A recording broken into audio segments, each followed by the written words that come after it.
tarde, pessoal. Todos que estão prestando atenção aí na aula. Mais um dia de sábado. E nós vamos trabalhar legislação extravagante. Na última aula falamos sobre a Lei Maria da Penha, uma lei de extrema importância. Inclusive, nós verificamos que há uma incidência na prova da OAB. Nós sabemos que a prova da OAB, diferentemente de carreiras policiais, né? Eu que leciono legislação extravagante, verifico que, por exemplo, carreiras policiais, legislação extravagante tem uma gama, né, de cobrança. Então, por exemplo, o Adam foi fazer Polícia Civil, viu aí que cai muito legislação extravagante, né? Todos os alunos também que fizeram, verificaram aí que cai muito.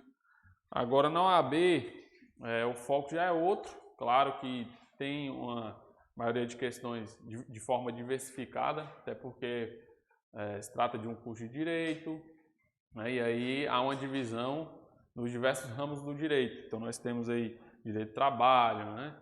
Código de ética. Só código de ética cai umas 7 questões. Pelo menos no meu tempo era isso, né? Então, legislação extravagante tem uma pequena cobrança, mas dessa pequena cobrança eu vou trazer aqui o que mais tem sido cobrado pela FGV. Então, na aula passada nós falamos da Lei Maria da Penha, trouxe aqui hoje a Lei de Execução Penal, também vou falar da Lei de Tortura e, se tudo der certo, Lei de Combate ao Crime Organizado, tá bom? Então vamos lá. Alguém aqui conhece a LEP, Lei de Execução Penal? Lei 7.210, alguém já ouviu falar? Já, né? Então, por que eu trouxe a Lei 7.210, que é a Lei de Execução Penal? Porque cai. Não sei se vocês já perceberam, mas o que a FGV faz?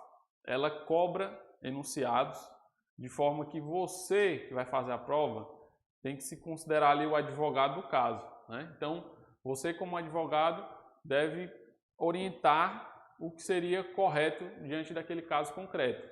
E aí, a Lei de Execução Penal, ela é perfeita, né, para esse tipo de cobrança, porque o examinador ele vai levar um caso concreto e aí você, como advogado criminalista, vai ter que analisá-lo, né, analisar aquele determinado caso e orientar da melhor forma o seu cliente. Então, vamos colocar aqui uma situação em que o seu cliente ele esteja cumprindo a pena num regime mais rigoroso do que o permitido pela lei. Aí você vai ter que orientar como um advogado, né? O familiar procurou você como advogado, orientar que naquele determinado caso a pessoa que está cumprindo a pena no regime mais rigoroso do que o previsto, né, está sendo injustiçado. E aí você vai tomar a medida cabível. Então, por isso que a Lei de Execução Penal seria ótima para ser cobrada. E já foi cobrado em exames anteriores, tá bom? Então, vamos lá. Primeiramente, vamos trabalhar aqui, vocês estão com resumo, material de apoio. Aqui eu vou trabalhar alguns pontos do material de apoio, não tem como trabalhar tudo. Eu vou trabalhar os principais e aí, claro, vocês complementem com o material de apoio, dando uma lida nos tópicos que não foram abordados aqui, certo? Mas aí eu vou focar no que eu acho que tem mais possibilidade de cobrança. Então, o primeiro ponto, finalidade da Lei de Execução Penal. A execução penal, ela tem por objetivo efetivar as disposições de sentença ou decisão criminal e proporcionar condições para a harmônica integração social do condenado e do internado. Basicamente, a Lei de Execução Penal, a Lei de Execução Penal, o que ela visa, né? Ela visa trazer uma ressocialização àquela pessoa que está cumprindo pena. Então, uma pessoa que acabou de sair do sistema prisional, pelo menos, teoricamente, entende-se que a Lei de Execução Penal foi aplicada da forma devida e ela vai sair de lá ressocializada, tá bom? Então, a Lei de Execução Penal, teoricamente, ela é um exemplo de legislação, porque ela prevê diversos pontos que possibilitam ali que a pessoa venha sair reintegrada, ressocializada, né, ao âmbito social. Então, lá nós temos algumas medidas como, por exemplo, saída temporária, permissão de saída, questão da progressão de regime, alguns benefícios, né? Benefícios que são previstos para aquele que cumpre a pena de forma exemplar, né, sem cometer crimes. Também prevê falta grave para aquele que não cumpre a pena da forma correta, né, aquele que está desvirtuando aí a intenção do legislador. Então, a finalidade é essa. A lei aí o importante é que vocês devem saber que a lei de execução penal ela não se aplica apenas ao preso condenado, ela se aplica também ao preso provisório, tá bom? Preso provisório, preso condenado, seja ele nacional ou estrangeiro. Então, isso, né, pode vir ser cobrado de vocês. E uma pegadinha, a lei de execução penal é só para aquele que já foi condenado? Não, ela se aplica também ao preso provisório. E seja qual a nacionalidade da pessoa, né, que for condenada ou for presa. Então, digamos aí, tem um italiano que foi preso aqui no Brasil. Vai se aplicar a lei de execução penal a ele? Vai. Os mesmos benefícios que são aplicados ao brasileiro nato, né, ou naturalizado, também é aplicável ao estrangeiro. Então, até aí, tranquilo, né? E aí, agora, próximo ponto, são os princípios norteadores da execução penal. É importante saber princípios, por quê? Porque através de princípios você consegue eliminar uma questão. Você consegue ter diretrizes ali na hora de seguir um raciocínio. Então, na hora da questão, você pode até não saber exatamente a questão, mas através de princípios você consegue matar uma questão, né, através do raciocínio. Então, vamos lá. Princípios norteadores. O primeiro princípio importante é o da legalidade. Isso em qualquer ramo do direito vocês vão ouvir falar do princípio da legalidade. E aí, esse princípio da legalidade, na lei de execução penal, estaria ali no artigo 3º, né? Que aí ele vai dizer que ao condenado e ao internado serão assegurados todos os direitos não atingidos pela lei ou pela sentença ou pela lei. É um princípio da legalidade. Qualquer operador do direito, quando for aplicar uma pena a um determinado condenado ou preso provisório, ele deve obedecer, né, o que manda a lei. Então, se for para colocar num determinado regime, né, ele foi condenado a um crime apenado com reclusão, e aí aquele crime apenado com reclusão possui pena superior a 8 anos. O juiz ele vai o quê? Aplicar a pena ali num regime inicial fechado, dependendo do caso concreto. Então, o juiz deve observar. Da mesma forma, se for um crime apenado com detenção, ele não é reincidente, o que o juiz deve fazer? Vai colocar ele no fechado, né? No regime inicialmente fechado, simplesmente porque não gostou do preso? Não. Ele deve observar o princípio da legalidade. Então, alguns, né, podem ter um pensamento, quando eu for juiz eu vou pesar a caneta. Dá até para pesar, mas não é bem assim, né? Você achar que pode fazer de forma discricionária sem observar parâmetros, né? O juiz ele observa parâmetros. Tanto é que existe a dosimetria da pena. Vocês já ouviram falar de dosimetria da pena? Então, lá no artigo 68, né, o Código Penal tem as fases da dosimetria. Primeira fase, segunda fase, terceira fase. Então, o juiz deve estar atrelado àqueles parâmetros para poder aplicar a pena. Então, ele deve observar o princípio da legalidade, né? Não pode se exceder aquilo que a lei não permite. Tranquilo? O próximo princípio é o princípio da igualdade, que também está no artigo 3º, que vai dizer que não haverá qualquer distinção de natureza racial, social, religiosa ou política. Então, se uma pessoa está cumprindo pena, não deve haver distinção, olha, porque esse é determinada cor ou esse segue um determinado segmento político, ele vai cumprir numa determinada cela. Não existe isso, né? Não existe essa questão de diferenciação.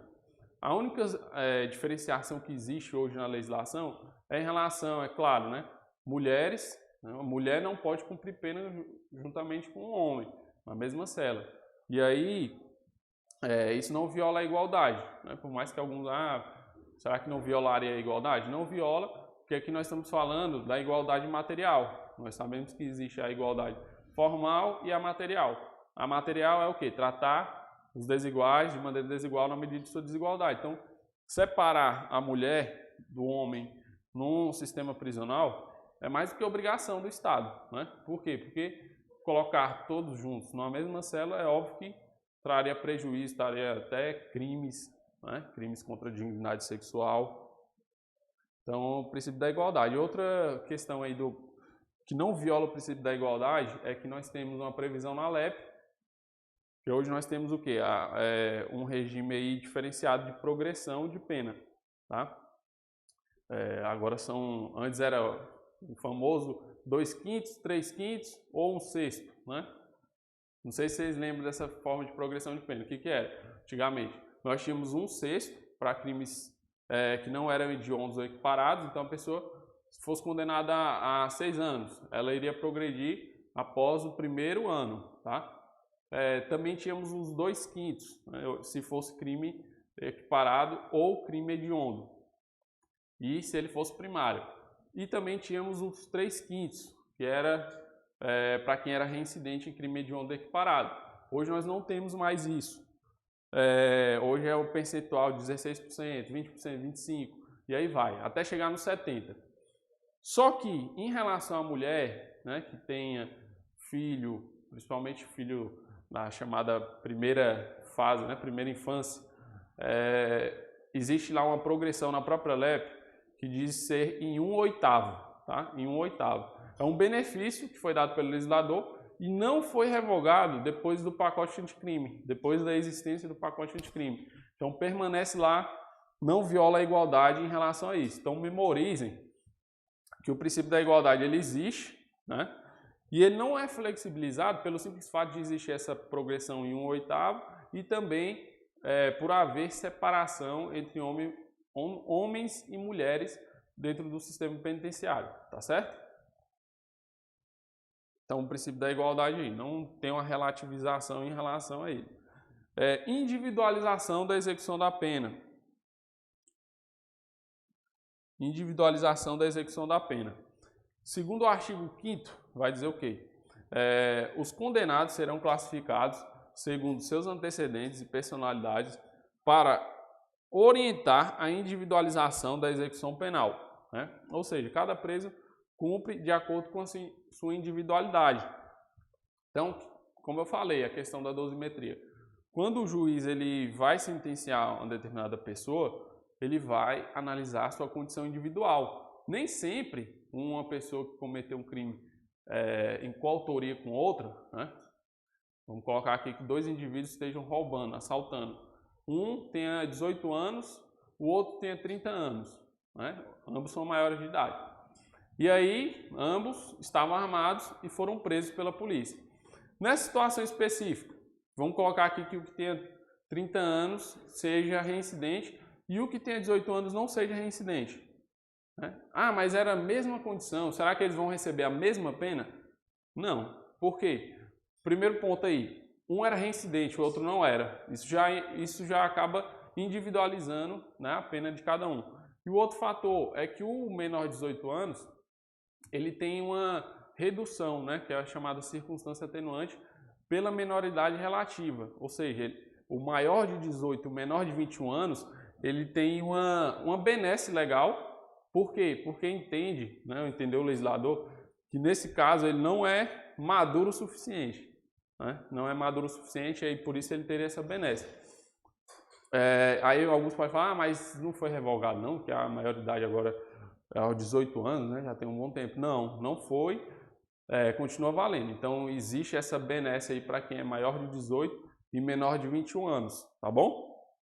Então a individualização da pena vai repercutir inclusive no momento do juiz fixar um regime inicial, tá? Então, digamos aí que ambos tenham cometido, nesse nosso exemplo, um crime apenado com reclusão. Mas, pela individualização da pena, pode ser que um venha cumprir o regime inicial fechado e o outro um semiaberto, tá bom?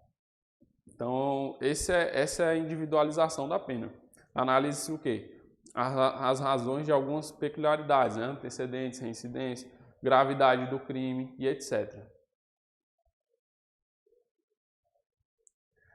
Jurisdicionalidade. Esse princípio também é importante. Por que eu falo importante?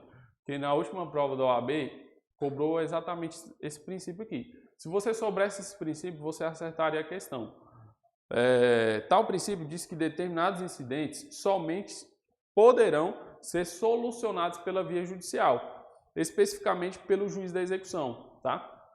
Então, jurisdicionalidade é simples. aquela decisão ela somente pode ser dada pelo juiz. E aí, como nós estamos falando de execução da pena, temos aí o princípio da jurisdicionalidade, né, que aí seria dado pelo juiz, é o juiz da execução. E aí nós temos alguns exemplos, né, em que o juiz é o único que pode decidir naquele caso concreto: livramento condicional, progressão de regime, remissão, saída temporária e etc. Aí eu dou exemplo o RDD. Né, nós vamos falar do RDD, que é o regime disciplinar diferenciado. Quanto à saída temporária, nós temos uma súmula de número 520 do STJ, que vai dizer que a saída temporária ela só pode ser dada pelo juiz. Por que isso, gente? Porque o aluno pode até confundir e achar que a progressão de regimes poderia ser dada pelo diretor do presídio, já que quem está cumprindo pena ali é um presidiário e o diretor do presídio ele tem, né, como é que eu posso dizer, um poder de comando sobre os presos que estão sob a sua responsabilidade, mas ali é só quanto à tutela, ou seja, é claro que o diretor do presídio ele pode decidir em determinadas situações, tá? Inclusive quanto à falta grave, né? Mas no que diz respeito a uma progressão de regime, o diretor ele não pode decidir, falar, ó, você não vai progredir agora. Tá entendendo? Então isso daí somente o juiz da execução pode decidir e não o diretor. Então o juiz da execução fala, ó, você já cumpriu aí o requisito legal, né? Você já cumpriu 16%, então você vai progredir agora. O juiz vai analisar, o juiz da execução. Então não confunda, né? Determinadas situações o diretor vai decidir, mas determinados institutos é o juiz da execução que decide. Então o princípio da jurisdicionalidade. E aí caiu na prova da OAB essa questão do RDD. Eu até havia alertado, e tem isso no material, eu havia alertado no dia D, né? Aqui no Universo Jurídico tem um dia D, eu falei do RDD, seria possível de cair e caiu uma questãozinha. Mas daí, gente, quando eu falo que é possível de cair, é justamente analisando a possibilidade mesmo, que a gente olha provas anteriores, né, e vê que cai LEP e cai Maria da Penha. Então a gente já trabalha em cima disso.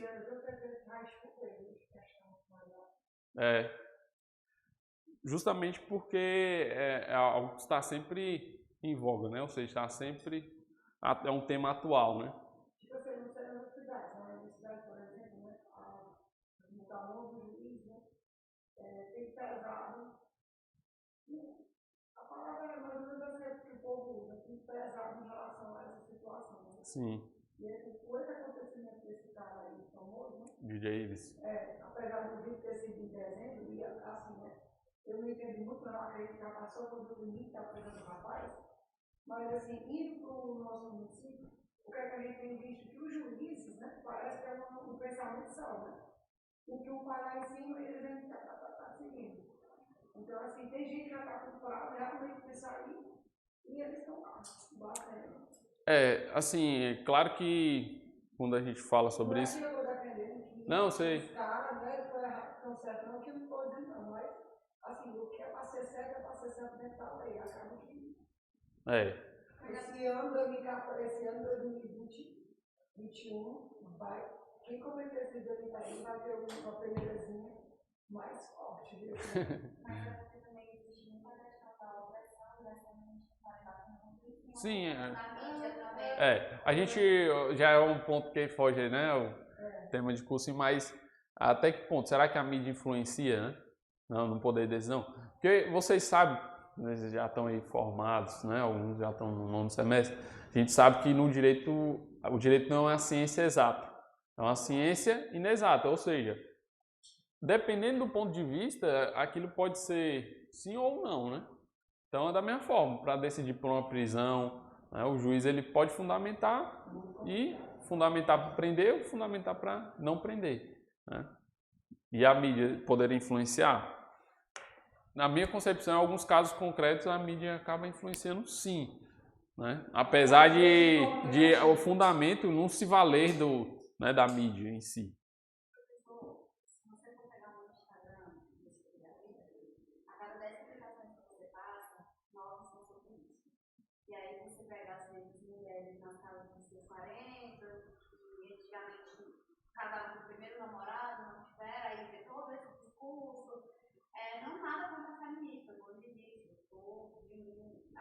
não vão mais. O que acontece? A gente vê cada vez mais casamentos sendo destruídos, famílias que não são formadas, homens seguindo aí a teoria do Red Pill, o Black Pill, não vão casar e tal, agora só que a mulher pra usar ela, porque nessa onda de feminismo não dá mais certo e tal. Então, assim, a mídia está atrapalhando muito, está interferindo de uma forma que, de certa forma, o judiciário não está conseguindo trabalhar, porque se ele vai trabalhar nisso, eles vão bater em cima, que está errado, que não pode, que Sim. Isso é verdade. É complicado para tudo hoje para aquela mulher, tá complicado. Para quem? Um homem para aquela mulher tá complicado. Não, tá crescendo, o militar, o homem não namora, são homens que não namoram mais. Existe também a teoria do Black Pill, que é o que namorar fala, a gente sabe com isso, que são homens que são totalmente aversos às mulheres. Eles são as mulheres para ele, uma mulher mais para ele, tem o conteúdo de valor para relacionamento. Elas falam, não, você vai lá, você vai na outra. Não, interessante ouvir isso de vocês. É interessante ouvir isso de vocês. 27 anos. Caralho, os homens ainda estão pensando desse? Vamos lá. Interessante posicionamento. Então, entenderam aí, né? Voltando para a lei de execução penal.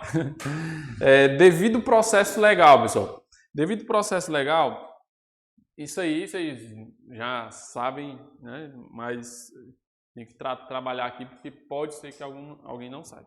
O que é o devido processo legal? É simplesmente assegurar princípios mínimos para aquele que está cumprindo pena, seja o preso provisório ou o preso definitivo. Então, você cometeu um crime, né? Sim. Agora, primeiramente, você deve assegurar o quê? Contraditório e ampla defesa. Primeiramente, você deve deixar que ele tome conhecimento e que ele se defenda daquilo. Então, digamos aqui que tem um preso, né, que está cumprindo uma pena dele lá na cela, e aí, no outro dia, amanhece um outro preso morto, né? Digamos que só tem os 2 presos, e aí um morreu. Digamos que nós não tivéssemos aí o devido processo legal. O que faríamos? Ei, foi você que matou, só tinha vocês 2, um morreu, pronto. Você cometeu falta grave e você vai ser condenado. Imagine aí, né? Analisando assim, será que foi ele mesmo? Pode ter sido alguém de fora que matou, né? Para sobrar a culpa pro outro. Ou suicídio, né? Então, se nós não tivéssemos o devido processo legal, praticamente teríamos aí uma punição rápida, né? Até injusta, porque você não saberia sequer a verdade, você não possibilitaria o contraditório e ampla defesa, né? Então, o devido processo legal ele existe, inclusive na fase de execução. Diante de uma situação dessa daqui que eu coloquei, né? Para que responda por falta grave, vai ter que se assegurar o contraditório e ampla defesa. Agora, não confunda, porque alguns podem pensar, mas aí tem que há necessidade de aguardar o trânsito em julgado do processo criminal para que ele seja regredido de regime? Não há, tá bom? Então, é interessante isso porque, nesse caso que eu coloquei, aí é a esfera administrativa, tá? Aqui eu estou falando da esfera administrativa. Ele vai ser punido com falta grave, o preso que matou o outro, tá bom? Só que, para punir administrativamente, você deve assegurar o contraditório e ampla defesa. Tá certo? Até aí? Tem que se assegurar o contraditório e ampla defesa. Mas desse mesmo crime, né, dessa mesma conduta, que é considerada como criminosa, haverá um processo criminal. Então, tem um administrativo, que vai ser a falta grave, e haverá um processo criminal. Quanto ao administrativo, o diretor do presídio ele poderia aplicar a falta grave, tá bom? Não há reserva de jurisdição quanto a isso. Agora, em relação ao criminal, o juiz é que vai analisar, né? Vai a júri, da mesma forma que um crime que ocorre fora de um sistema penitenciário. Em relação a isso aqui, não há necessidade de transitar em julgado para que ele seja regredido em razão da falta grave, porque no rol lá da falta grave, artigo 50 da LEP, tem lá que vai ser regredido aquele que cometeu um crime doloso. Então, cometer um crime doloso, né, como é o homicídio, ele seria punido com falta grave. Agora, não há necessidade de esperar o trânsito julgado do processo criminal. Compreenderam? Ou não compreenderam nada? Se quiser eu explico de novo. Entenderam? Vou explicar de novo. Não, ó, vou explicar. Imaginemos aí que nós temos 2 presos numa cela, né? E aí há uma suspeita de que um matou o outro, tá? Há uma suspeita de que um executou o outro. Mas primeiramente, né, eu devo assegurar o quê? O contraditório e a ampla defesa. E aí, sobre esse mesmo fato, nós temos 3 esferas, né? No direito nós temos 3 esferas, a cível, a administrativa e a penal, né? A cível, eventual responsabilização, né? Os familiares podem buscar uma responsabilização daquele preso, né, que matou o outro, né? Digamos aí que seja ele mesmo. Em relação ao âmbito administrativo, digamos que o diretor, ele ali instaurou um procedimento administrativo disciplinar e verificou, né, no âmbito do procedimento administrativo, que realmente foi um preso que matou o outro. Imaginemos aí que né, houve durante o âmbito do procedimento administrativo, tem essa apuração e demonstrou-se aí que foi um preso que matou o outro. Aí, dessa situação, haverá falta grave, né? Falta grave é uma punição, né, é um rol taxativo de condutas que, se qualquer interno, qualquer preso, seja provisório ou definitivo, descumprir, ele vai ser regredido, tá? A falta grave gera regressão. Então, imaginemos aí que ele estava no semiaberto, vai voltar para o fechado, tá bom? E desse mesmo fato, do procedimento administrativo, vai gerar um processo criminal, né? Não vai ficar só na falta grave um homicídio. Então, vai gerar um processo criminal. Nesse processo criminal, ele vai submeter a júri, né, se for um homicídio doloso. Aí a questão, é um plus aí para vocês não confundirem, é que não há necessidade de aguardar o trânsito em julgado do processo criminal, ou seja, ele ser condenado pelos jurados, aí recorrer, depois no TJ, né, ou seja, não precisa aguardar chegar até no STF para que ele venha a ser regredido, tá bom? No procedimento administrativo. Então é isso. Agora, como eu falei, não se dispensa o contraditório e ampla defesa. Lá no procedimento administrativo, não tem como dispensar o contraditório e ampla defesa. Não é simplesmente o diretor falar, ó, foi você e pronto, e acabou. Você vai ser regredido. Não é assim, tá bom? Na prática, isso acontece mesmo, que o direito, assim, tipo, eles cometem, porque assim, eu acredito que deve ser uma leve de processo administrativo, né? Sim. Qual é o seu nome?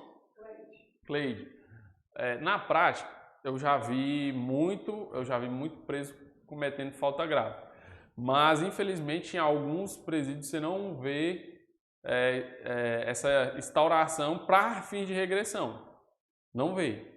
Mas aí não há nem punição. É isso que eu estou te dizendo. Ou seja, às vezes não há punição, dependendo do crime. Então, às vezes é encontrado maconha dentro da cela. Em determinadas situações eu já cheguei a não ver punição. Entendeu? Agora, se for para punir, aí sim, aí há contraditório pela defesa. Entendeu? Digamos aí que o diretor, houve um crime de estupro lá dentro. Né? Um preso estuprou o outro. Acontece, eu já vi isso. Nessa situação específica, se o diretor for punir o que cometeu estupro, na verdade tem que punir, né? Com falta grave.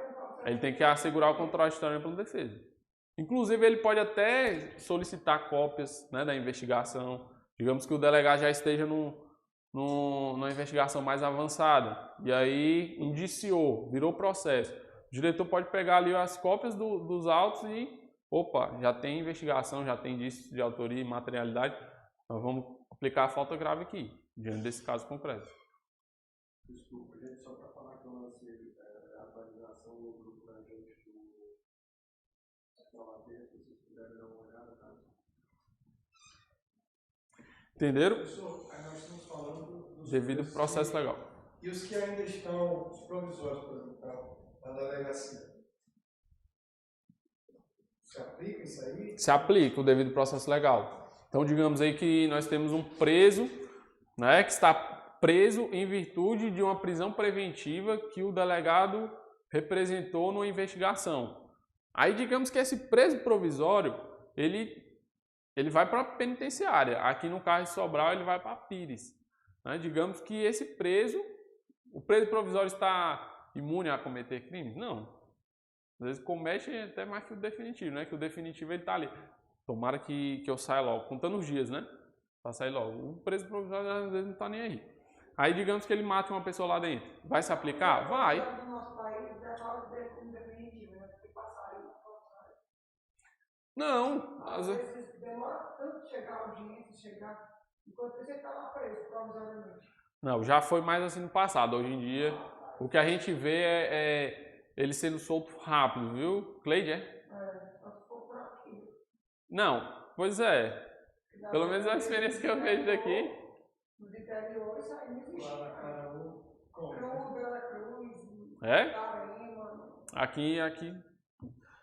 Os presos. Até porque hoje nós temos o quê? Temos uma demanda de juiz muito pouco.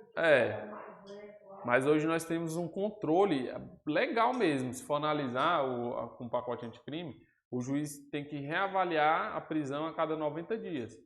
Então, se ele não reavaliar, ele pode incidir até em abuso de autoridade. Então, o juiz ele já fica mais atento. A cada 90 dias. Se ele decretou... Ele mesmo avalia. Ele reavalia. Ele tem que reavaliar analisando fundamentos jurídicos. Persiste aqui os motivos ensejadores da preventiva que eu decretei há 90 dias atrás. Entendeu? Aí, persiste, né? Porque ele é uma pessoa de extrema periculosidade, o crime foi bárbaro, isso e aquilo. Fundamentou. Aí fundamenta pela manutenção da prisão, deixa mais 90 dias. E aí vai, até acabar a instrução, né? Acabou a instrução, nada impede também de continuar a prisão preventiva, isso se digamos aí, ele venha recorrer, né? Tá bom? Professor, no caso, o senhor está fazendo... Não, uma coisa que vocês vão ver é que o papel, às vezes, na prática, tem um pouco de diferença. Aí, ou seja, às vezes você saber a prática também atrapalha, né? Pode falar. O senhor está na delegacia, aí está fazendo um inquérito policial. Decretou uma prisão preventiva. Uhum.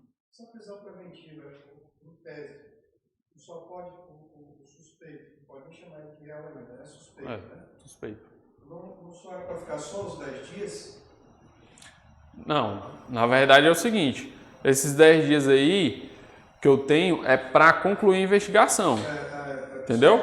Concluir a investigação, o juiz pode, né, o promotor vai oferecer dentro, o juiz vai receber, ele pode se manter preso, mesmo depois dos 10 dias. Ele pode ficar lá? Pode. Só que, como eu falei, hoje tem a obrigação legal, da reavaliação a cada 90 dias, entendeu? Fora o prazo também. Ele poderia ficar, digamos, na delegacia seria 90 dias? Não, na delegacia não. Na verdade, ele vai para a penitenciária. Hoje não. Claro que tem alguns estados que não tem estrutura e o presídio é na delegacia. Mas hoje aqui, vamos colocar no nosso caso aqui, ele vai direto para a penitenciária. Delegacia é só para situações de flagrante. O máximo. Então, não é que o máximo dela é de 90 dias. A questão é que ela tem que ser reavaliada a cada 90 dias. Se permaneceu, deixa o preso mais um tempo. Eles continuam com ele porque dizem que continua a todo negado. É nesse sentido aí. Aí sempre vai renovar esses 90 dias? Aí a questão, por exemplo, o juiz existe um prazo para o término da instrução processual também. O juiz, digamos aí que a instrução tem que finalizar em 90. O juiz prorroga a instrução aí, já está durando 1 ano e ele não sentencia. Por que ele não sentenciou? Se ele não reavalia e também não finaliza a instrução, ou seja, dá a sentença, né, oportunizar alegações finais, essa prisão vai ser relaxada, né? Porque a pessoa não pode ficar mais do que o tempo necessário, né, do prazo da instrução para aguardar preso, entendeu? E aí a prisão é relaxada. Se o juiz não relaxar, impetra o HC, que é o habeas corpus, e o tribunal pode relaxar, entendeu? Que a autoridade coautora estaria aí sendo o juiz. Mas existe um prazo para o término da instrução, né? Dependendo do rito. se for sumário, ordinário ou do júri, vai ter um prazo específico para cada um deles. E além disso, há essa necessidade de o juiz que decretou a prisão preventiva, ele reavaliá-la a cada 90 dias, entendeu? Então temos dois controles aí. Se não for, vai ser relaxado por um ou por outro motivo. Aí é o prazo. Mais 15, Mas ainda não está valendo isso não, esse daí. É que é preso, né? Esse daí é 10 dias. Não, solto. Tá com eficácia suspensa. Não tá valendo não. Muita coisa, né? Não tá valendo ainda do juiz das garantias, o prazo do término, né? Do arquivamento do inquérito policial. Também o arquivamento vai ser de forma diferenciada, mas ainda não tem valendo, não tá valendo, né? Eficácia suspensa. Engraçado, foi cobrado, né? Na prova da Polícia Civil. Tá com eficácia suspensa, mas tem examinador que cobra. Aí é a questão, será que pode ou não pode, né? Foi, juiz das garantias. E aí, pessoal, continuando, devido processo legal. Mas no caso lá, acho que não. Ele trouxe a letra da lei do pacote dele. É sempre bom ler, né? Tá lá no código. Na OAB já tá caindo o pacote anticrime, né? Então vamos lá, o devido processo legal. Como eu falei, deve-se assegurar a contraditória e ampla defesa, né? E a regra é que havia necessidade de um procedimento administrativo disciplinar. O que o STF fez aí, né? Ele flexibilizou.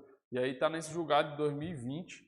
Diz o seguinte, a oitiva do condenado pelo juiz da execução em audiência de justificação realizada na presença do defensor e do Ministério Público afasta a necessidade de prévio procedimento administrativo disciplinar, que é o PAD, assim como supra eventual ausência ou insuficiência de defesa técnica no PAD instaurado para apurar a prática de falta grave durante o cumprimento da pena.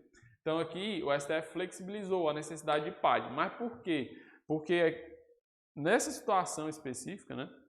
E aí as situações que tiverem presença do defensor e do Ministério Público, basicamente o preso ele estaria sendo protegido. Protegido de que forma? Ele tem um defensor, né, para analisar se realmente teve alguma ilegalidade, né, na aplicação dessa falta grave, e tem um Ministério Público, que é o fiscal do ordenamento jurídico. Então, temos dois operadores que estão ali para a defesa dele, né? Então, por isso que se flexibilizou essa questão do PAD, tá bom? Aí podem cobrar, isso na prova, né? Cobrar no sentido de seria legal você, na condição de advogado, você se manifestar no sentido de que foi errado, né? A dispensabilidade do PAD, aí segundo a jurisprudência, não. Geralmente as questões vêm no sentido de que você deve defender o cliente e tem alguma tese que é mais defensiva, né? Ou seja, uma tese benéfica. Mas nem sempre é assim, às vezes a questão cobra no sentido de, é algo que é ruim para o cliente, mas é o que está de acordo com a jurisprudência, tá bom? Nesse caso aqui, se for analisar, pode ser, né, analisando no primeiro momento, poderia ser ruim, porque dispensou o procedimento administrativo disciplinar, mas, por outro lado, continua assegurando contraditório e ampla defesa e ainda tem a presença do advogado e do Ministério Público, tá? Continuando, princípio da humanidade. Princípio da humanidade. A pena não pode violar a dignidade da pessoa humana, né? Isso decorre do mandamento constitucional, de que é vedado pena de caráter cruel. Fique tranquilo, né? Princípio da humanidade. Pode ser até difícil de cair, mas por quê? Porque é óbvio, né?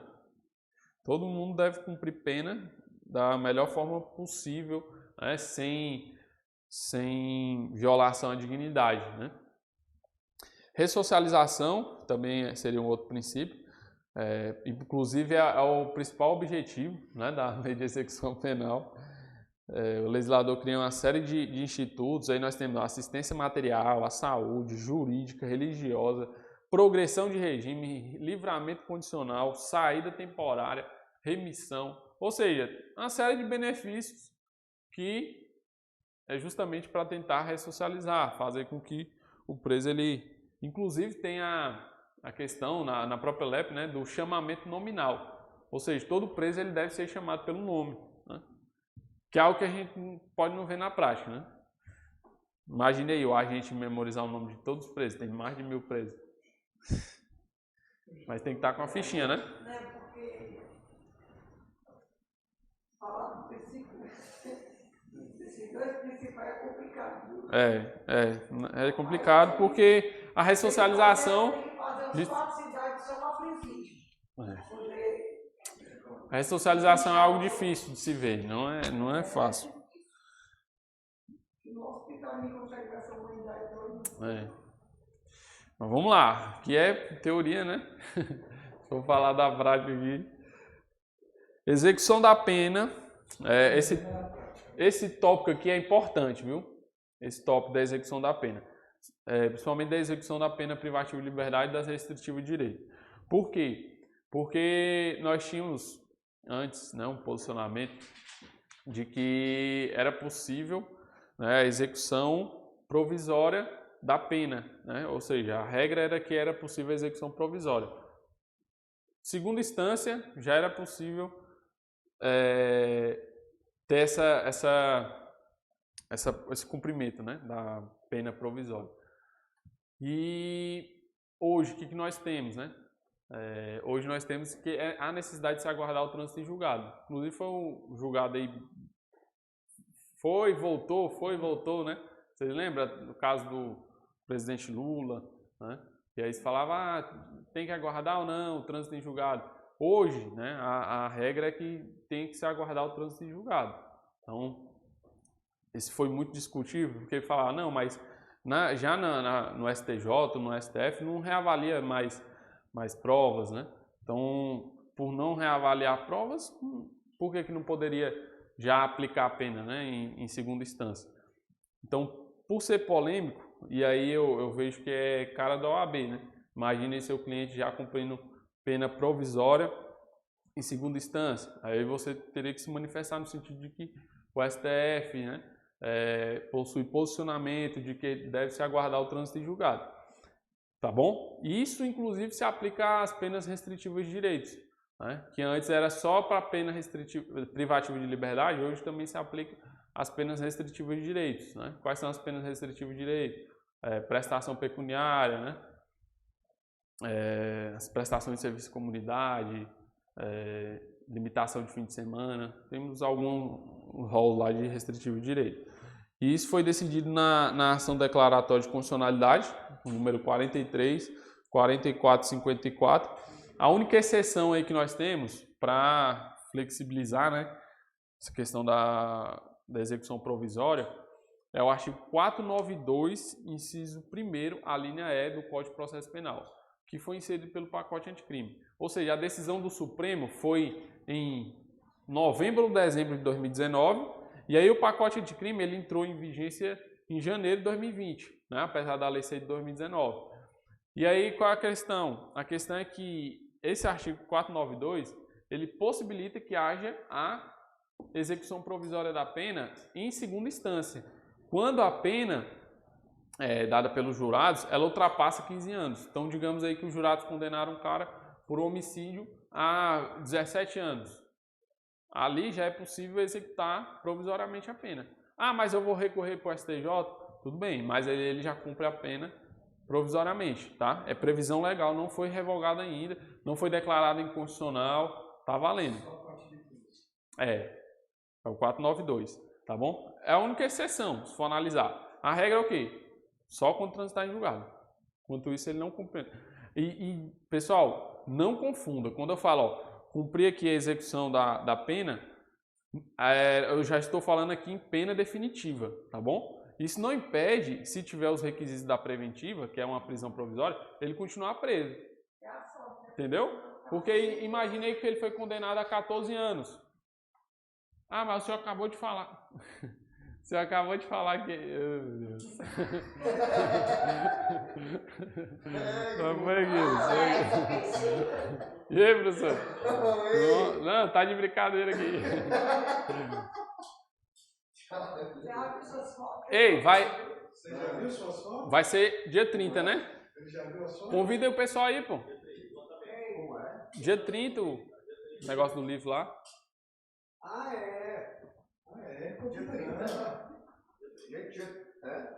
Dia 30 nós estamos fazendo o lançamento do livro Leis Penais. Vem pra cá, ó. O pessoal vendo aqui, ó. Gente, dia 30 nós estamos fazendo o lançamento aqui do Universo Júris. Tu tá tão fino do meu lado. Caraca, isso que eu tô vendo. Eu tô história mesmo. Nós estamos fazendo dia 30 o lançamento aqui no Universo Júris do nosso livro Leis Penais Comentadas pela editora Mizuno, onde eu, professor Rafael Viana, professor João Gabriel, somos autores do livro, e será um evento muito bacana. Professor Anderson também. Professor Anderson. Oxe, mas esqueceu do Anderson faz parte. A hora 18h30. 18h30. Dia 30. Dia 30. Buzz Lightyear estará presente. Tchau, Falou, Alex. Rapaz, fiquei fino mesmo, perto dele, né? Você não viu suas fotos. Eu sei que você sabe. Eu vi, a foto lá do Woody, né? Xerife Woody. Não, mas é massa, né? Vocês já assistiram, né? Da história? Eu só assisti o último. É legal demais. Hã? Eu assisto sempre. Foi. Me emocionei, diferente. Posso Hã? falar agora que eu assisti naquele filme? Você achou que eu Procurando o Nemo? Foi. Eu chorei que só uma peste. É, né? É, são filmes bons, pô. Se emociona, né? Ó, quando eu era criança eu me emocionei a parte lá que o Mufasa morre, né? Do Rei Leão, pô. Pois é. Mas vai, vamos lá. Voltando aí. Então, pessoal, a súmula 643, ela vai se referir à execução da pena restritiva de direito. E isso quer dizer o quê, gente? O que eu falo, me referindo aqui à execução da pena privativa de liberdade e também menciono a execução da pena restritiva de direito. É que a súmula é de 2021. Olha aí, ó. 10/2/2021. Isso só confirma que não é mais possível no nosso ordenamento execução provisória de pena, tá bom? Então, ó, a execução da pena restritiva de direito depende do trânsito em julgado da condenação. Então, essa aqui está se referindo a restritivo de direito? Sim, mas é porque era algo polêmico e aí se pacificou. A execução da pena restritiva de liberdade, privativa de liberdade já está tranquilo, né? Assim, pacífico de que ela também é no mesmo sentido da restritiva de direito, só com trânsito em julgado. E aí, como eu falei, não confundam, né? Imaginem a pessoa, eu estava dando um exemplo da pessoa que foi condenada a 13 anos. Ah, mas é possível ela cumprir provisoriamente a pena? Não, né? Porque só a partir de 15. Mas, digamos que seja uma pessoa condenada de extrema periculosidade, né? Praticou de crimes bárbaros, né? Vamos dar o exemplo aqui do Beira-Mar. Aí, será que o juiz pode deixar ele solto? Né? Não estou falando do Beira-Mar em si, eu estou falando dos crimes que ele praticou, dos atos. Né? Nós não adotamos o direito penal do autor, e sim dos fatos. Nessa situação específica, pelos crimes que foram cometidos, o juiz pode fundamentar tranquilamente mantendo a prisão preventiva dele, entendeu? Pelos crimes que ele praticou. E aí ele pode, mesmo tendo sido condenado a 13 anos, 12 anos, e cumprir prisão preventiva, né? A prisão preventiva, que é uma prisão provisória, até que transite julgado. Isso é plenamente possível, tá bom? Agora, se não tiver os requisitos da preventiva, ele vai ter que ficar solto, aguardando trânsito em julgado, para cumprir a pena. Aí, digamos, só decide isso em instâncias superiores. Aí, quando não tiver mais recurso, né, ou não couber mais recurso, aí é que nós temos a possibilidade de ele cumprir a pena, tá bom? Inclusive, algumas pessoas que eu já investiguei por tráfico, muitas das vezes são soltas, né? E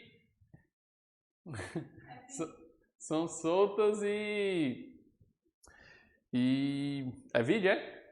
Ah, entendi. Então, entendi. Então, pessoas que já foram investigadas, muitas das vezes eu vi, condenadas por tráfico, 15, 20 anos, estão soltas.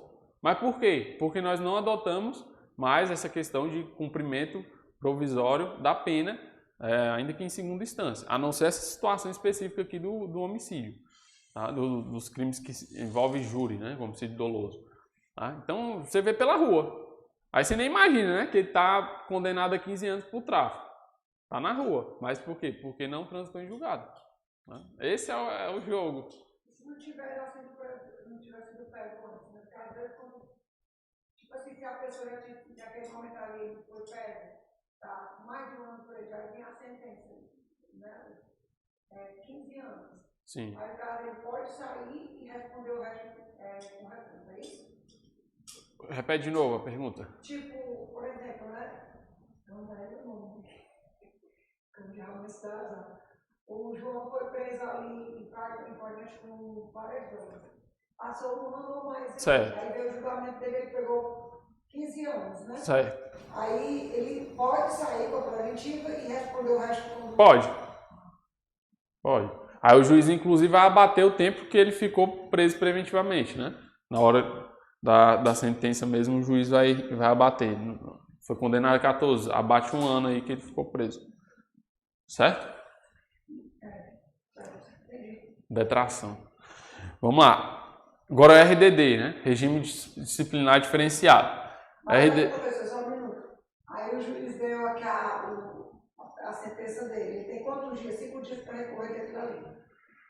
Para com esse sim, recurso. sim. Porque senão ele vai... senão transita em julgado, Transita em julgado. Transitou em julgado, já era. Preclusão, né? Que se chama. Preclusão, que é uma faculdade, né? De praticar um ato processual e não foi praticado. Entendeu? Só aí por RDD, no caso do crime contra a vida, o juiz aplicou a dosimetria de 15 anos. Porém, ele já tinha ficado preso preventivamente. Aí vai abater, né? Certo. Ficou um ano, cai para 14. Certo. Nesse caso, como ele só deu 15, mas tinha um ano ficar 14, aquela exceção não entra, né? Aquela única exceção que tem. Ah, sim. Não, ali é a própria decisão dos jurados, né? Por exemplo, 15 anos. Abaixou para 14, só que a pena real é 15. Então, ele cumpriria preso, né? Vamos lá, RDD. Regime disciplinar diferenciado. Trata-se de regime, até porque essa pergunta, né? Porque aqui nós estamos lendo regime disciplinar diferenciado, mas não é um regime, tá? É uma sanção. Apesar da nomenclatura, mas aqui é uma sanção, tá certo? Então não seria, o que seria essa sanção, né? Seria situações em que determinados presos, eles não são presos comuns pelas práticas que eles estão fazendo. Então, digamos que um preso ele seja um integrante de organização criminosa, um chefe de organização criminosa, ou ele pratica um ato que subverta a ordem pública dentro de uma penitenciária.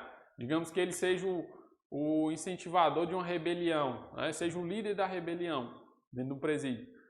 Será que ele pode cumprir pena juntamente com outros presos, né?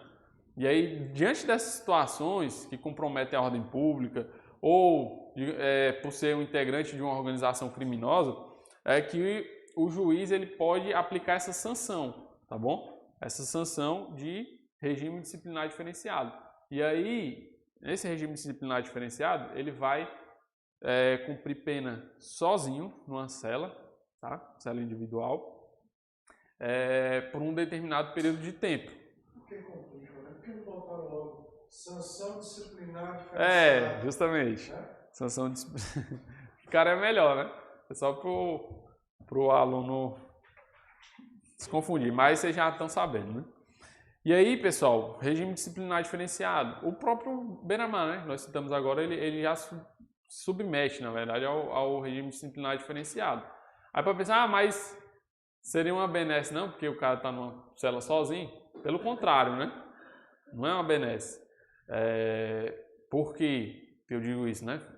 Porque apesar de a maioria das penitenciárias ter 15, com a capacidade de 10, ou seja, é absurdo, né?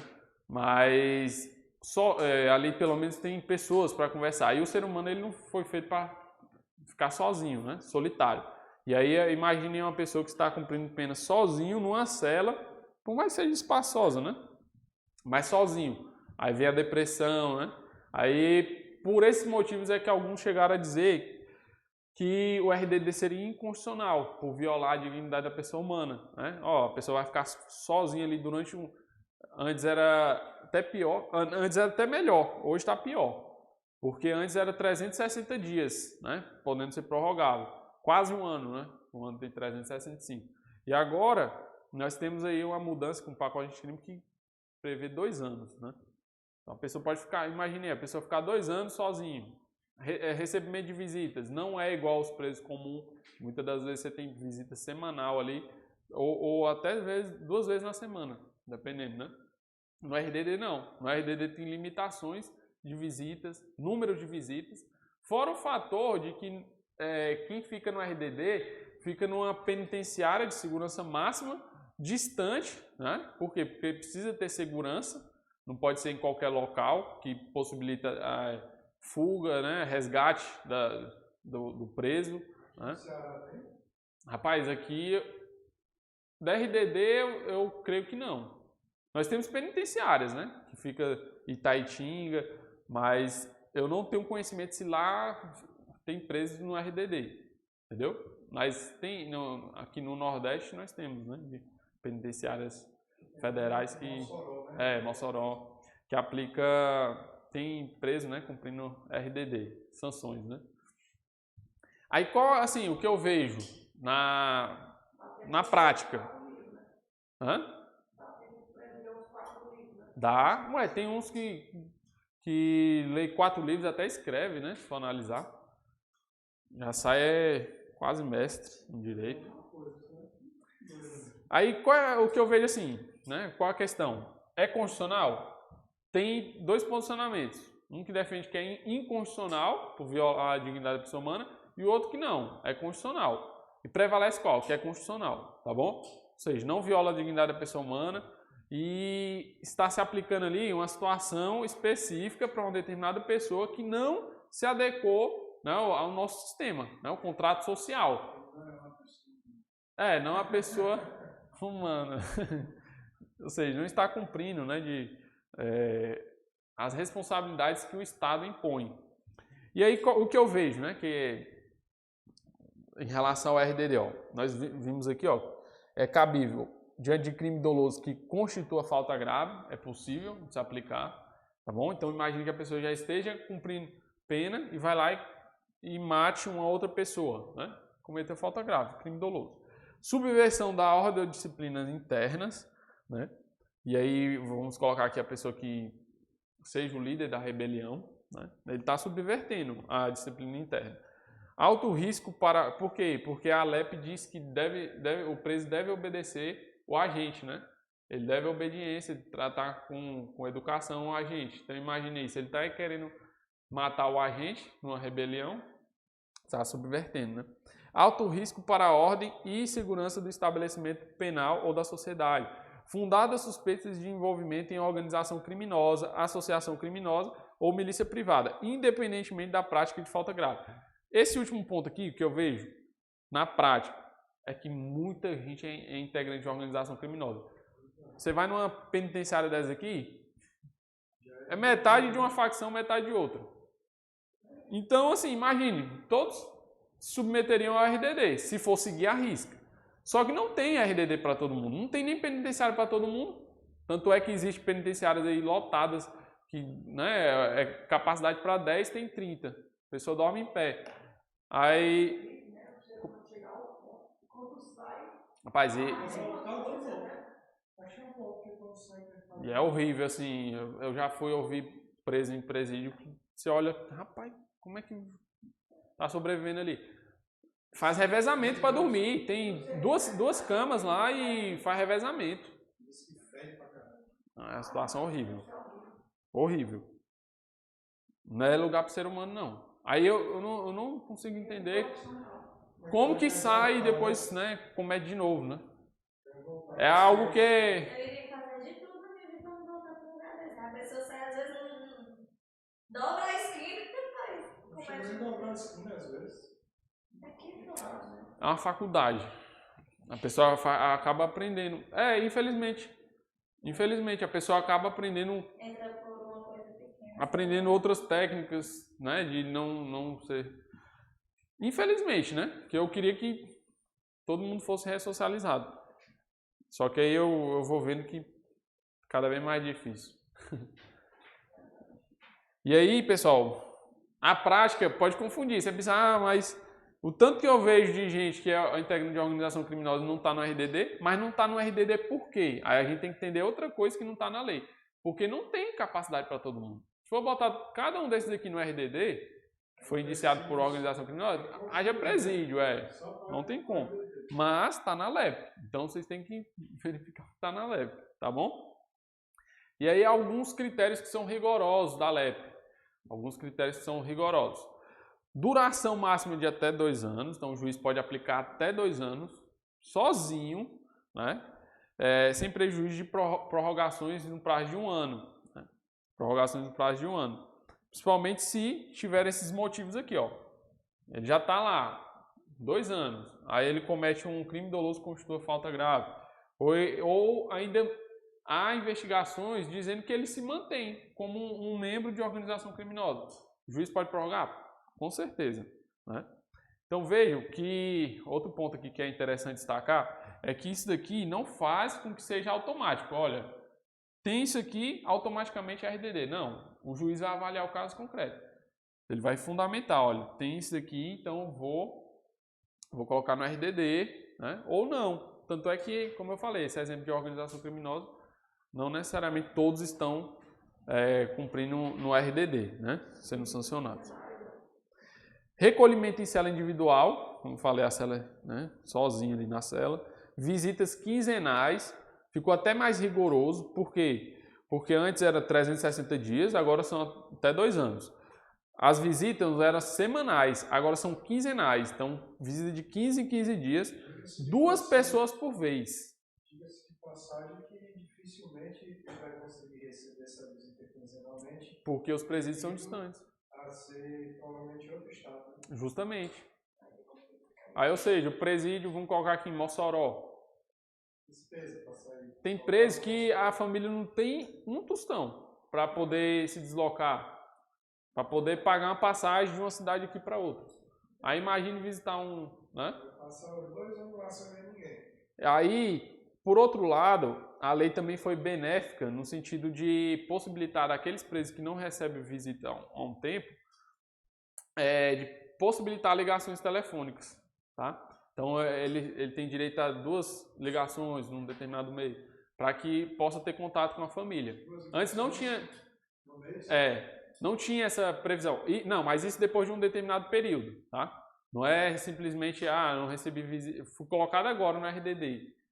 Aí eu já tenho direito à ligação. Não, é depois de um determinado período, né, que ele está sem receber visitas e aí é oportunizado que ele faça essa ligação, tá? E também tem limite, né, dessa ligação. Se eu não me engano, são 10 minutos, tá bom? Então aí o preso que não tem, né, visita, os familiares. Antes não tinha essa previsão. Por um lado, o pacote anticrime acabou sendo benéfico. Tá bom? Então, visitas quinzenais de 2 pessoas por vez com duração de 2 horas. E aí, ó, duração de 2 horas de visita. Imagine, se fazer o deslocamento para só ver 2 horas, né? Banho de sol, 2 horas diárias. O quê? Banho de sol. Não, banho de sol depende muito do presídio, né? Assim, é a administração interna. Mas, Não chega a 2 horas. o quê? Aqui, né, no penitenciário? Não, mas tem outras regalias, né? Tem outras regalias. Mas o banho de sol não chega a essas 2 horas não, né? Do RDD? Não, do regime comum. Aqui aqui, ó, isso aí. Depende. Depende muito do diretor.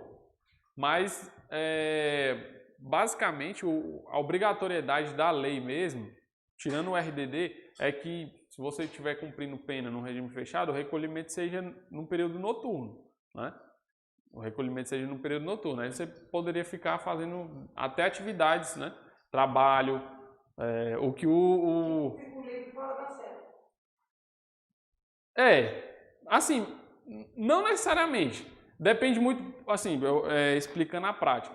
Porque tem presídio que não oportuniza o trabalho. Lembra da remissão? Você tem a oportunidade de trabalhar para poder remir a pena. Isso é possível até para quem está no regime fechado. Em tese, tá? Em tese é possível no regime fechado. Mas você vai numa penitenciária dessa, não tem trabalho. Não tem oportunidade para todos. Aí acaba que eles ficam presos mesmo na cela. Entendeu? Mas se fosse seguir, né, políticas, né, de investimento no presídio, era para todos estarem trabalhando, ainda que fora da cela, numa penitenciária. Dentro da penitenciária, mas fora da cela. Tá entendendo? Ou seja, capinando, né, costurando bola, mas não tem para todo mundo. Todo mundo, né, tem que ser conforme a lei, né? No caso, a lei, ela quando ela fala nesse sentido aí da RDD, ela tanto dá essas horas, como ela dá esse espaço do telefone, Sim. né? Como ela dá essas 2 horas por visita. Sim. Agora, num regime comum, poderia, se fosse o mundo da teoria mesmo, poderia todos estarem trabalhando fora da cela, né, no regime fechado, e à noite se recolher. Entendeu? E aí é possível até trabalho externo, para quem não está no RDD. Ou seja, trabalho numa obra, tá? Digamos que tem uma obra. Inclusive, tem na lei de licitações benefícios para aquelas empresas que contratam, que oportunizam, né, para pessoas que estão no sistema penitenciário. Tá? Mas o que ocorre? Por isso que às vezes acaba confundindo. É que a teoria e a prática às vezes diferencia. Quais desses que estão aqui, por exemplo, numa penitenciária, desses que têm oportunidade de trabalhar? Nem todos. Os que têm oportunidade de trabalhar é porque já tem a obrigação, né? Por exemplo, quem vai para o aberto, aí ele já tem exigência que ele esteja apto ao trabalho ou tem alguma carta, né, de emprego. Mas, fora isso, não tem. Isso na maioria dos presídios. Não só aqui, mas em vários presídios do Brasil. Entendeu? E aí, por isso que você perguntou, né, a questão do banho de sol. Às vezes não tem um banho de sol que era para ter, né? Ou seja, era para, na verdade, passar o dia todo. For analisar, mas trabalhando, né? Mas tem. Tem um momento que eles vão ficar, né? Eu citei a feminina, né? Uhum. Aí lá quando eu cheguei, no momento que nós chegamos para visitar, elas estavam no banho de sol. Banho de sol? Não, isso é direito. Agora, acabou o banho de sol, acaba que você tem que se recolher, né? E algumas na sala de aula. Tem que deixar trancado mesmo. Depende muito da estrutura do presídio, né? Se tiver... Ó, por exemplo, eu já fui aqui no dos... Se tiver esse banho de sol meio mais obrigatório, de gladiar.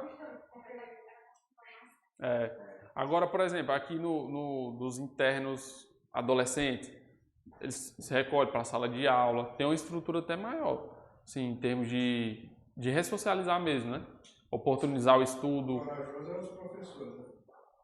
Não é fácil, é uma profissão difícil. Na verdade, tem muita profissão difícil, né? Mas um dos que eu considero hoje é professor, o agente. pelo amor de Deus, a pessoa vai trabalhar, sabe essa outra vida. É verdade? O principal grupo que vai para o feminino é normal, né? Agora é só feminino, né? O que vai ficar lá com os homens. Não é fácil, não. Vamos lá, continuando.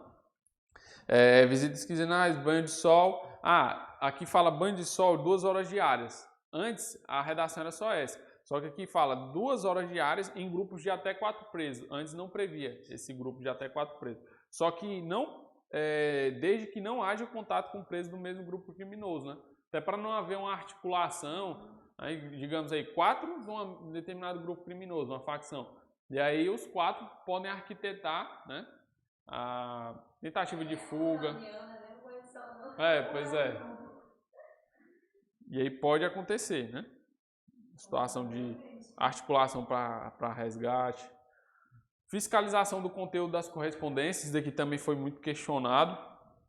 Por quê? Porque nós temos aí a questão de... A regra é que não haja violação das correspondências, né? Só que em relação ao preso do RDD, já há essa possibilidade aqui, dada pela própria lei, de fiscalização do conteúdo das correspondências. Então é possível que sejam fiscalizados para saber se há algum plano, né, sempre pensando nisso, plano de resgate, né, plano de fuga, e aí vai, tá bom?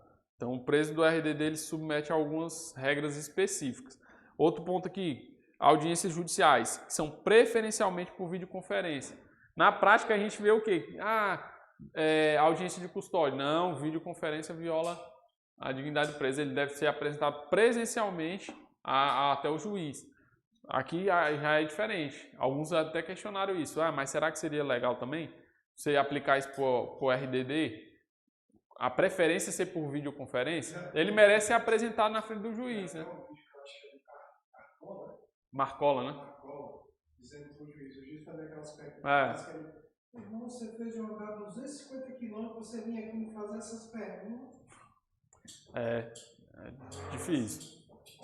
Imagina. Eu deixar ele lá, porque vocês estão tudo pelo RDD, a boa situação de mais peritos e tira eles. Achando que eles vão voltar, não. E aí vejam, pessoal, que aqui é preferência que seja por videoconferência. Então foge a regra normal, né? A regra de que o preso deve ser apresentado presencialmente até o juiz, né? Ou seja, ele veja o juiz de forma presencial. Aí outro ponto, ó. Havendo indícios de que o preso exerce liderança em organização criminosa, associação criminosa ou milícia privada, ou que tem atuação em 2 ou mais estados, o cumprimento vai ser em prisão federal, tá? Então, só lembrar, 2 ou mais estados, aí já é o quê? Interestadual, né? A prisão será em presídio federal.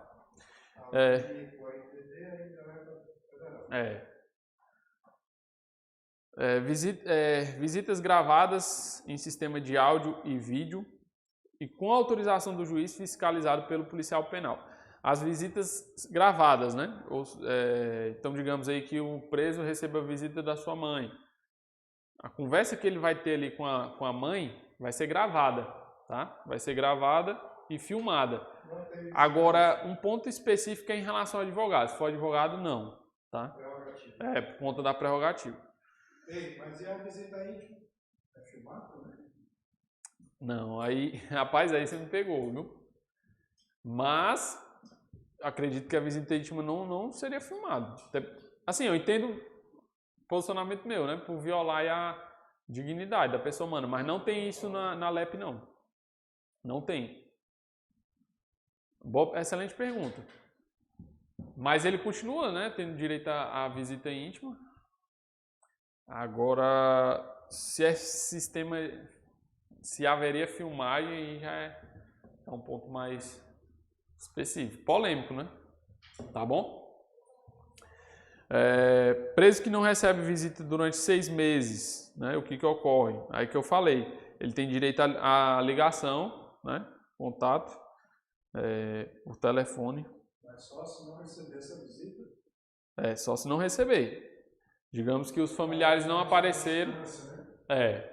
Justamente pensando também no psicológico do preso, né? Ele está 6 meses sem visita, isso faz uma diferença grande, né? Para quem está cumprindo pena.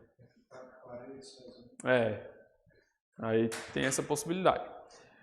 Progressão de regime. Então, RDD caiu na última prova. O ponto que eu falei, né, para vocês lá, a questão da jurisdicionalidade, é que só é um regime que só é aplicado, né, uma sanção que só é aplicada pelo juiz da execução. Então, o diretor do presídio ele não pode, esse aqui é integrante de organização criminosa, vou aplicar o RDD a ele. Não. É decisão exclusivamente dada pelo juiz da execução, tá bom? E caiu em prova. Progressão de regime. O que nós tínhamos antes do pacote anticrime? 2/5, né? 3/5 ou 1/6. Eram as progressões que existiam. E 1/8, que era no caso de mulher, né? Que tem ali o filho menor de... está na primeira infância, né? Hoje, qual a regra que nós temos em relação à progressão? É essa aqui. Ah, professor, o que é isso, né?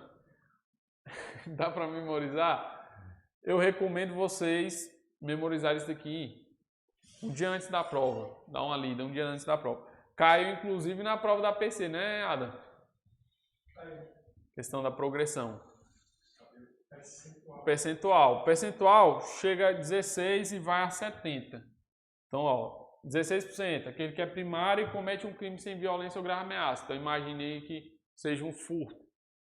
Ele é condenado a uma determinada pena, ele vai progredir depois que ele cumprir 16% daquela pena, entendeu? 20%, reincidência sem violência ou grave ameaça. Então aqui era primária, aqui vai ser o reincidente. Aí 25%, primário com violência ou grave ameaça. Então, primário sem violência, reincidente sem violência. Primário com violência, reincidente com violência. Primário, crime hediondo equiparado, primário, crime hediondo equiparado com resultado morte. Aí já fala expressamente que é vedado o livramento condicional. Aí também progride após 50% aquele que exerceu o comando individual ou coletivo de organização criminosa estruturada para a prática de crime hediondo equiparado. Então, digamos que seja um chefe aí de organização criminosa que pratica algum crime hediondo equiparado. Vai progredir depois de 50%. Na verdade, se tornou mais rigoroso, né, esse sistema. Então, vamos imaginar que a pessoa seja condenada hoje à pena máxima, né? Que a pessoa cumprir até 40 anos, antes era 30, agora 40 anos. Aí imagine que a pessoa só vai progredir depois de 70%. É muita coisa, né? Mas aí, o 70% é em razão do quê? Aquele que comete um crime, ele já é reincidente em crime hediondo. Então vamos colocar aqui a situação em que a pessoa cometeu um... O caso daquela mulher lá que matou os pais da Suzana. Ela está vestindo 70% ainda, né? Não, porque o crime dela foi antes. Então, como é norma mais... prejudica, né? Prejudica o... não retroage. Então, nesse caso aqui... só se fosse benéfico. Então, vamos imaginar aqui um indivíduo que comete um latrocínio condenado, e aí depois ele comete um outro latrocínio, né? Ou seja, ele é reincidente em crime hediondo, que o latrocínio é um crime hediondo, com resultado morte. Então ele vai progredir depois de 70%. Eu, assim, na minha opinião, acho justo, né? 70%, porque ele cometeu um crime de roubo, né? Em virtude de um patrimônio, e matou uma pessoa em razão disso, né? E matou 2 vezes. Então, assim, eu acho que...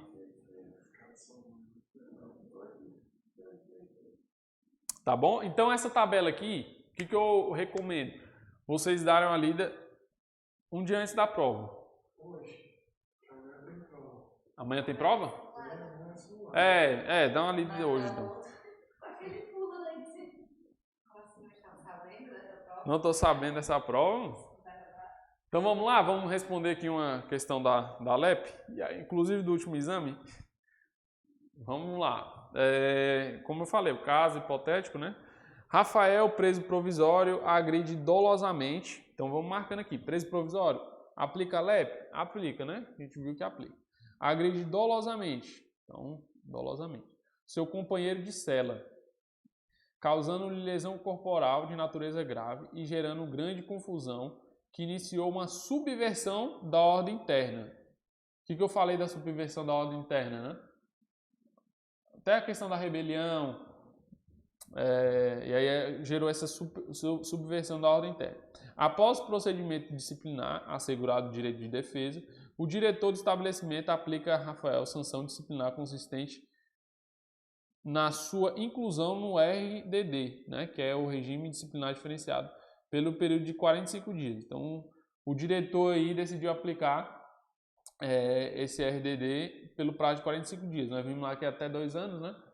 Só que ele aplicou 45 dias. Considerando os fatos narrados, o advogado de Rafael poderá buscar o reconhecimento da ilegalidade da sanção aplicada. Por quê? Aí a letra A. O fato praticado pelo preso não constitui falta grave? Constitui, né? Constitui falta grave. Subversão da ordem, né? Interna é um dos requisitos da RDD. Então, está errado. A inclusão do preso no RDD depende de decisão do juiz competente? Aí é o que nós falamos. Tem alguns institutos que é exclusivo do juiz da execução. E o RDD é um deles. Tá? Então, o diretor aqui ele não podia ter aplicado essa sanção. Tá? Ele não pode aplicar o RDD. Assim como também não pode progredir uma pessoa de regime. Isso é exclusivo do juiz. E aí, então, o diretor errou. Né? O preso provisório não está sujeito ao RDD. Errado, né? Nós vimos que inclusive o preso provisório. A inclusão no RDD não pode ultrapassar o período inicial de 30 dias, apesar da possível prorrogação por igual período. Pelo contrário, né? Nós vimos que até 2 anos e ainda pode ser prorrogado mais 1 ano e mais 1 ano e aí vai, enquanto persistirem os motivos, tá? Aqui eu fiz uma questão autoral, porque como eu vejo que esse pacote anticrime trouxe muitas alterações e também pelo fato de ainda não terem sido cobradas questões do pacote anticrime, porque depois dessa pandemia, paramos de prova. Aí agora nós vamos ter o segundo exame, depois da pandemia. Então vamos lá. Acerca da lei de execução penal e do atual entendimento dos tribunais superiores, assinale a alternativa correta. Alternativa A, Atualmente o STF entende ser possível o cumprimento provisório da pena privativa de liberdade, não havendo necessidade de aguardar o trânsito em julgado da decisão. E aí? Falso, por quê? Porque a regra é que haja o trânsito em julgado, A exceção é aquelas questões lá do júri, que não sabemos, mas pode ser que... B. No regime disciplinar diferenciado não é possível a fiscalização do conteúdo das correspondências, por violar direito fundamental previsto na Constituição. Também está errado, não é possível. Letra C, no regime disciplinar diferenciado, se após os 6 primeiros meses o preso não receber visitas, é possível, após prévio agendamento, que ele tenha contato telefônico que será gravado por uma pessoa na família 2 vezes por mês e por 10 minutos. Vai. D. A progressão de regime em crime hediondo daquele que é reincidente será na proporção de 3/5, haja vista a gravidade da conduta. Não existe mais os 3/5, Agora é percentual. Então, justamente. Então, é isso. Deu quanto tempo aí, Adam? 1h24. É 1h30? Então, finalizar. Eu vou pedir pro Alex para me disponibilizar mais uma aula aí para eu trabalhar com vocês a lei de tortura e a lei de combate ao crime organizado, que eu vejo que dá para extrair mais algumas questões, tá bom? Valeu, pessoal. A aula rendeu.